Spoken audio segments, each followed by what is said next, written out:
Hi, my name is Sayuri, and I'm submitting Slender the Arrival for Summer Games Done Quick 2017.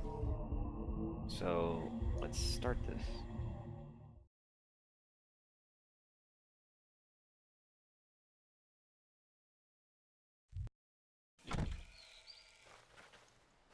So this game came out in 2013. It is a survival horror game, and I think it would be a good addition to the schedule of Summer Games Done Quick. The event has had horror games in the past, and I think this would be a good addition to the schedule. So as we're starting out, there's not really much to say here. We're just walking towards where stuff actually starts happening. You play as a girl named Lauren who's trying to find the whereabouts of her lost friend Kate. So we're just walking towards Kate's house. The sprint mechanic is something that you need to keep an eye on. It runs out fairly quickly, and you need to know the right times to stop using it altogether. Like this, that means that I have stopped sprinting and that it's basically refreshing. And right now I'm sprinting, but it's probably going to run out.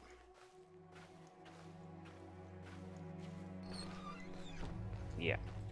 So now that we're in the house, we need to get the flashlight. Up here it is. And then we got to go upstairs and then get the key to Kate's room in her house.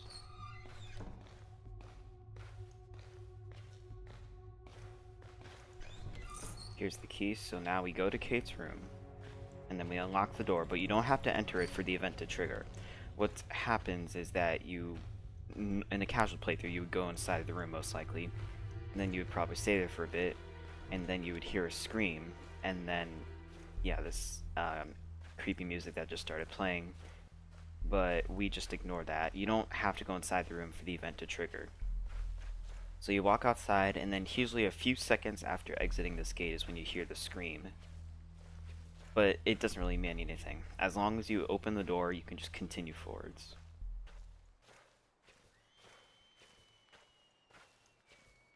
Yeah, you probably heard it right there. So that's the scream we're looking for.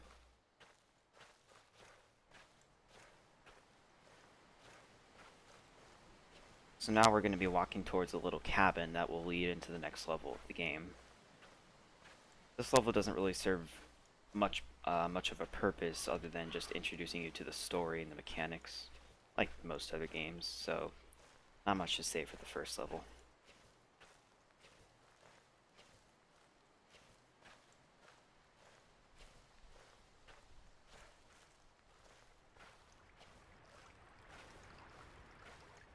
Slenderman can appear in this level, sometimes in the distance, and he also can appear in the front yard of Kate's house, but he can't hurt you or attack you or kill you in any way.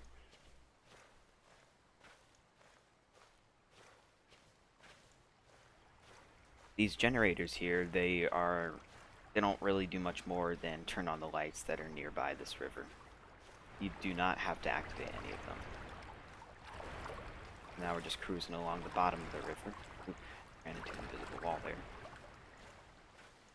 Movement is important in this game. You need to know the optimal times to stop and start running, and that'll especially be important in the next level, which we're coming right up on. So we're doing this on the easy difficulty, which means there's really only one important difference we're looking for. In the easy mode, on the next level, the 8 pages, normally you would have to collect all 8 pages to proceed on with the game.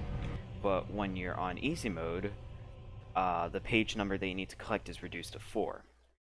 So then what we're going to be doing is we're going to be getting the 4 pages, doesn't matter which ones, just any 4 pages, and then we're going to run into Slenderman, just like we're going to actually have to try and find him if he hasn't spawned already, and just run straight into him.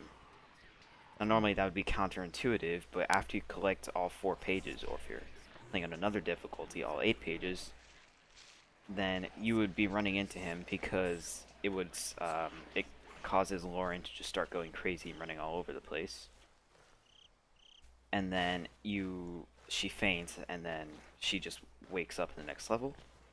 So yeah. So now we're in the 8 pages level, and we need to get 4 pages, like I said, because we're in the easy difficulty. So I'm going to the page location that's closest to me right now. Need to be on the lookout for Slenderman because he's Slenderman and he can definitely appear out of nowhere. Going inside of the house or the little building here is not something I do unless the page appears like right in this front area, because if you go in there it wastes a lot of time when you're doing that. If you get trapped inside of that house with Slenderman on your tail, that's bad because there's usually no way to escape. So here's the page.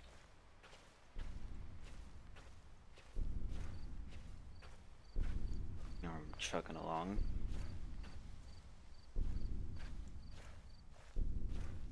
Alright, so those ambient noises means that Slenderman is nearby. But it's not much cause for concern. The worst that can happen is that he appears, causing you to have to go to a different page location,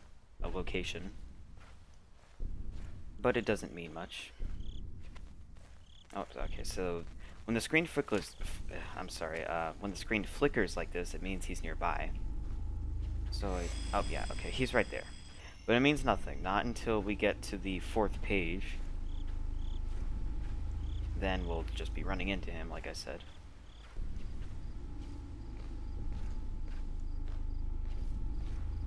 Alright, so here's the last page that we need. So now we saw Slenderman nearby, so we should, assuming he's still there. Because now, once you get the last page, you just gotta find him. And, wait. Where is he? He just disappeared. Okay. There he goes. Alright, so now we're going to be running into him, which is kind of weird, I know, but that's how this game is. So now Lauren just starts going crazy, running all over the place. And eventually...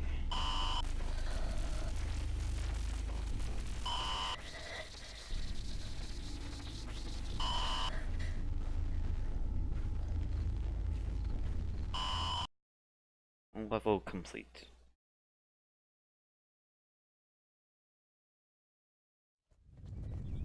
So, on to this level, the next level. This level is titled Into the Abyss.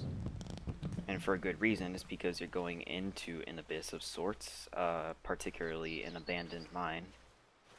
Because for whatever reason, Lauren wakes up here and she thinks that it's definitely where Kate is going to be.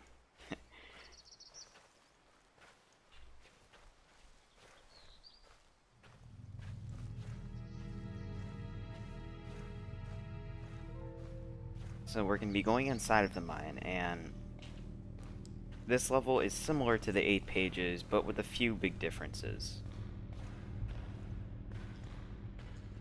So I'm going in and out of sprinting here. This conserves the energy, and for when these...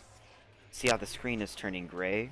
So this is when Lauren is just hearing random whispers, and when this happens, you cannot sprint or walk at a reasonably fast speed either, so not sprinting during those times conserves energy it conserves energy for the sprinting.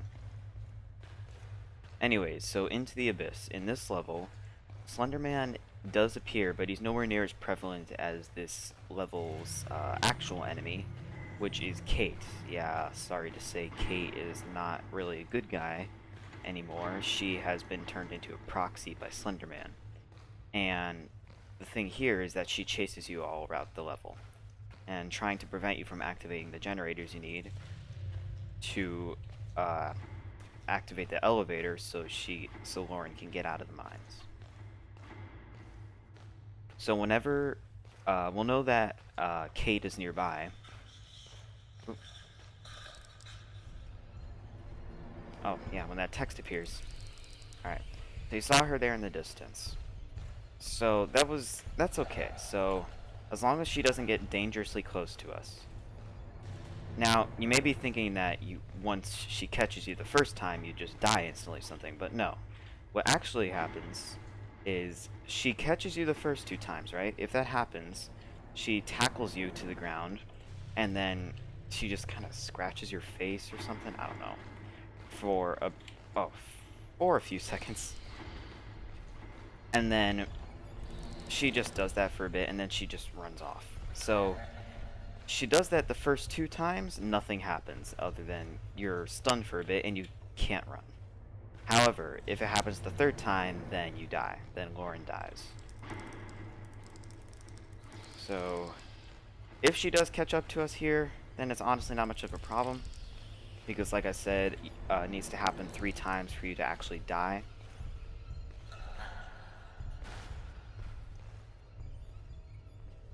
Right now it's easy for me to lose time in this level personally because I have had really good I've had really good splits for this level, so it's pretty hard to beat the time that I have for right now. But anyway, so that was the last generator, so now we're going to be exiting the level. And at this point, Slenderman has a slightly higher chance of appearing, but as long as you don't get cornered by him, then it's not much a cause for concern. And if Kate catches us now, it also doesn't matter because she still hasn't caught us up to 3 times either. So now we're just going to be running towards the elevator. And yeah, when whoa! Okay, that is terribly bad luck. That hasn't happened to me in a while. Alright, so that's no big deal.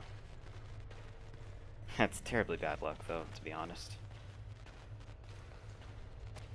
Although if Kate catches us now, it still doesn't matter, just because Slenderman is nearby. It does not mean that there's a higher chance of dying or anything like that.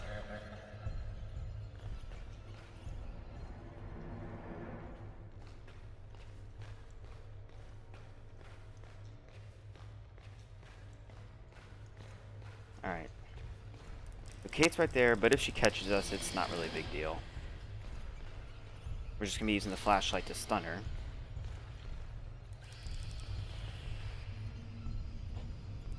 And you want to keep doing it even after you get to around this point. Alright. So if you don't bother stunning her when she's really close to you, by that point, she can still glitch up onto the elevator and catch you. Now, like I said a lot, it doesn't kill you, but it stuns you for a bit, and if it happens by the time you get up here, you won't be able to move for a few seconds, and that's very inconvenient.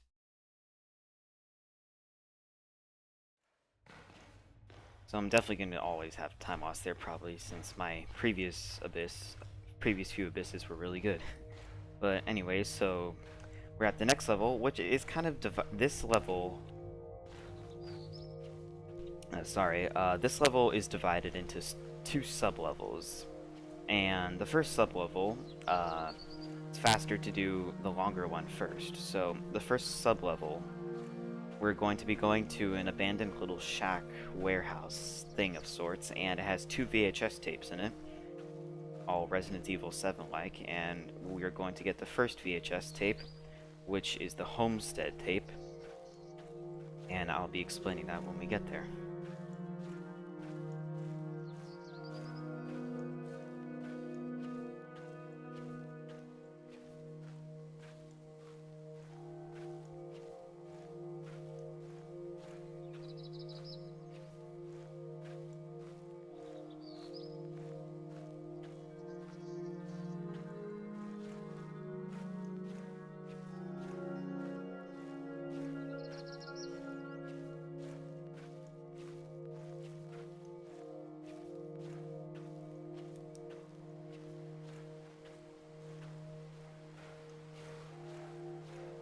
Alright, so now we're getting closer to that little shack I was talking about.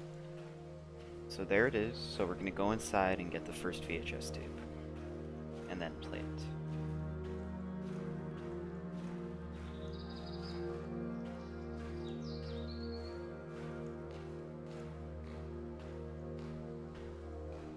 Right here. Mash through the message there. Alright, so in this tape, Homestead, we are going to be playing as CR. I think he'll say it right here. The date is September 19th. My name is CR. On outside of the Matheson family farm, continuing my investigation in Charlie's disappearance.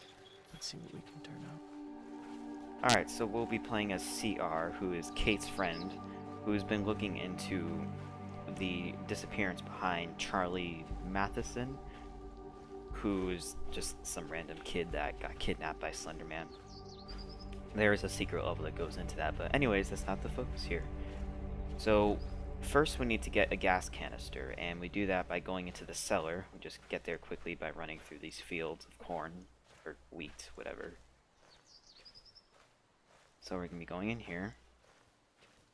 Now, Charlie was also turned into a proxy by Slender Man. However, unlike Kate, he's not incredibly aggressive, and he will not try and chase you like the moment you're spotted or anything. Not at least until later.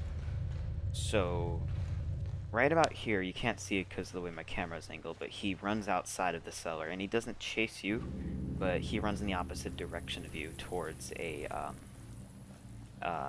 church to the left of me. But when he does that, if you get too close to him, that's also dangerous. So, we're running back towards the farmhouse, and we're going to be putting the gas canister inside of a generator, which powers up the lights. We'll be going in there. And then we'll be going towards a burnt house, where there will be a key around there. And we use that key to get into the church, and I'll explain that when we get there. Let's put the gas canister in here.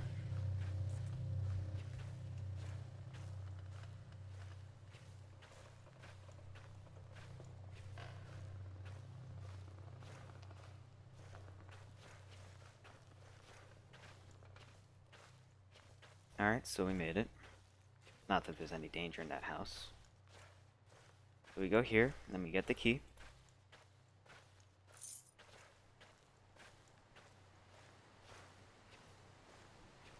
So now, like I said, we need to go back to the church.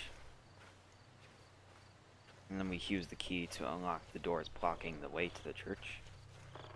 Or chapel. I get my words confused a lot.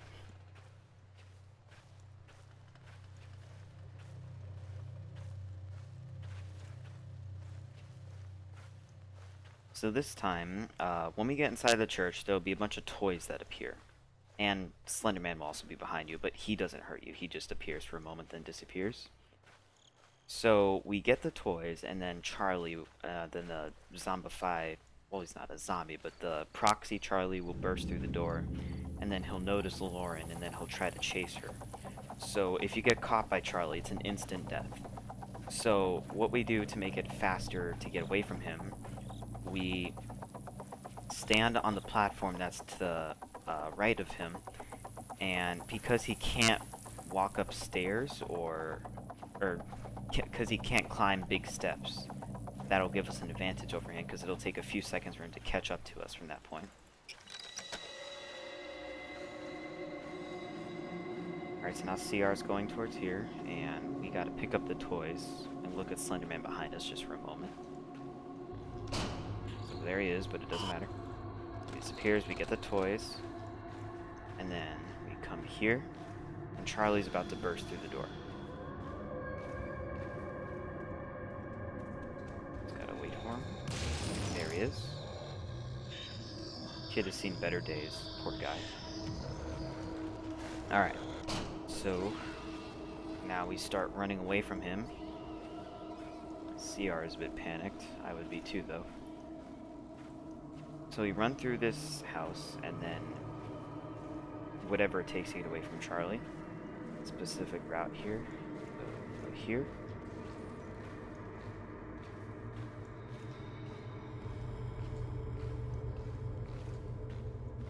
We drop down here and then go through the bathroom.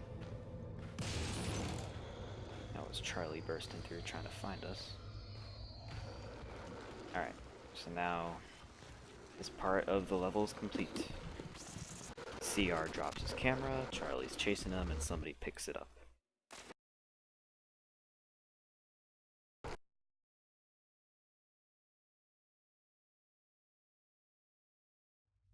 Alright, so now we get the next tape. This tape is far shorter. Not that the last one was very long, but So now we're playing as Kate before she was turned into a proxy. And the goal of this level is very simple. All you have to do is go around her house and... Close all the windows and doors. Yeah, what Kate said. You're so kind, Kate. Thanks for explaining it to the lovely GDQ submission viewers. Alright. So we gotta close all the windows and doors.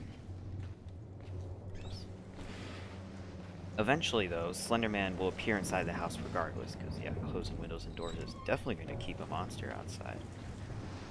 So, we close these, and if he appears inside of your house, which he will, you have to run straight towards Kate's room.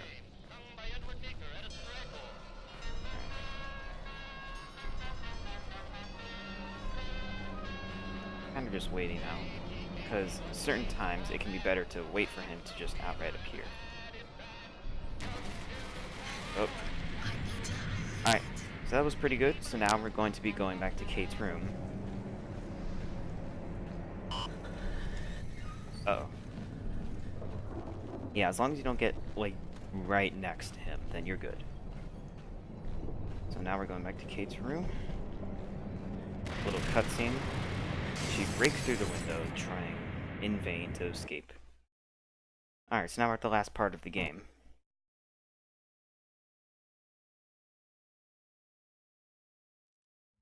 So now we're back to playing as Lauren. So now what we're going to be doing is, you notice that big light that we've been following, you may have noticed it or not, throughout the game, and we're going to be heading in that direction. Right up there. And if you're wondering all the notes that are scattered about the game, you do not have to collect all of them, or any of them actually. Only if you're doing a 100% run would you collect all of them, or any of them.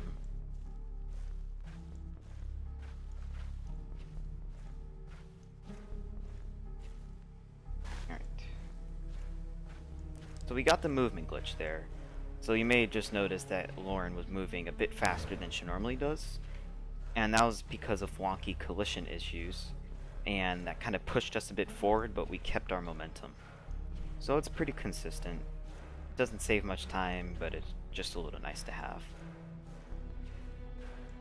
Anyways, we're coming up towards the end. So the enemies here are Slender Man and Charlie. So as for Slender Man, I would argue he's more aggressive here than he is in yeah, he's definitely more aggressive here actually than in the 8 pages. He actively chases you constantly here. You'll notice the tentacles coming out from the distance. Yep, right there. Instead of him just following you, he sends all his tentacles at you. So now we're just making Lauren's just making a beeline towards the building up here.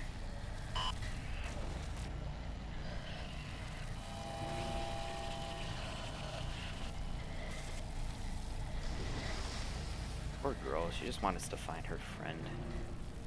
She doesn't know that, she actually does not know that Kate has been turned into a proxy. Poor girl. It's the wrong door.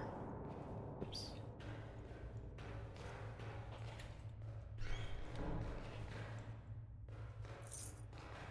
Man, the bad lighting was kind of tripping me up there for a bit. Alright, so Charlie has a chance of hurting you here. Yep, just like you did there. And there is an unavoidable chance that you can die. It's random, but it can happen. Yeah. And if it happens, there's nothing I can do to avoid it. Alright, so we didn't die. And if you do die, it's not a horribly bad time loss. It sends you to the first room where you collect the key to enter the door into these fiery hallways. So it's not much of a time loss at all. So in total, like I have in my submission time estimate for 30 minutes, this is a very comfortable run that even with bad luck or RNG, you can still consistently get a run under 30 minutes. If you have optimal movement and you know where to go and where to sprint at the right times. And, alright, so right here, Charlie's gonna come running towards us, which will move us towards the very end.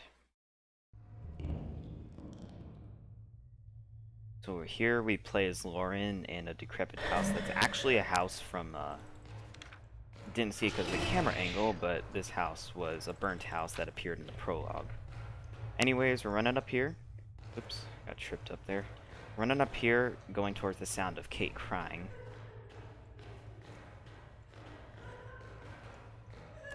Here she is.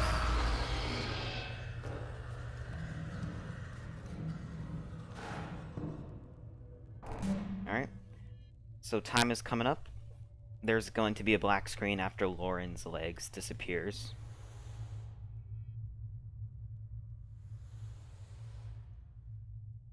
And... Alright, so that was the run.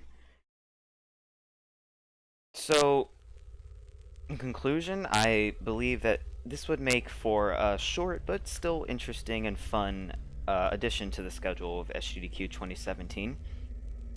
I have a lot of fun running this game, and I think it would be very interesting for people to see at a big event, and for potentially more people to be attracted to the game would be great. And I hope to see the game at SGDQ this year. So thanks for checking out my submission, and yeah.